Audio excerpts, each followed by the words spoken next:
আজকে একটা নিরামিষ আলুর দম বানাচ্ছি, যেটা ঝটজলদি হয়ে যায় আর উপকরণ খুবই কম লাগে। একটা প্যানে তেল গরম করে নিচ্ছি, তার মধ্যে দিয়ে দিচ্ছি কেটে রাখা আলুগুলো, আর সাথে দিয়ে দিচ্ছি হলুদ গুঁড়ো, লঙ্কা গুঁড়ো আর পরিমাণ মতো নুন। আলুগুলো ভাজা হয়ে গেলে আলুগুলো তুলে নিচ্ছি। এরপর প্যানে অল্প তেলে হিং দিয়ে দিচ্ছি। হিঙের গন্ধটা বেরোতে আরম্ভ করে দিলে এর মধ্যে গ্রেটেড আদা দিয়ে নেব।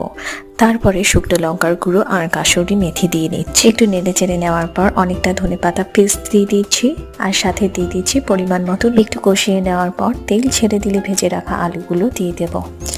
আমি সঞ্চারী, আমি এই চ্যানেলে বিভিন্ন ধরনের খাবারের ভিডিও দিয়ে থাকি যেগুলো চটজলদি হয়ে যায়। আর আপনারা যদি ইন্টারেস্টেড থাকেন তাহলে আমার চ্যানেলে ঘুরে আসতে পারেন, আর অবশ্যই সাবস্ক্রাইব করে রাখবেন। খানিক কষিয়ে নেওয়ার পর এরপর আমি পরিমাণ মতো জল দিয়ে নেব। এরপর গ্রেভিটা ফুটে গেলে এর মধ্যে আমি গরম মশলা আর পরিমাণ মতন ঘি দিয়ে নেব। ঘি দেওয়ার পর একটু চাপা দিয়ে রাখবো, তাতে করে গ্রেভিটার মধ্যে ঘিয়ের গন্ধটা অ্যাবসর্ব হয়ে যাবে।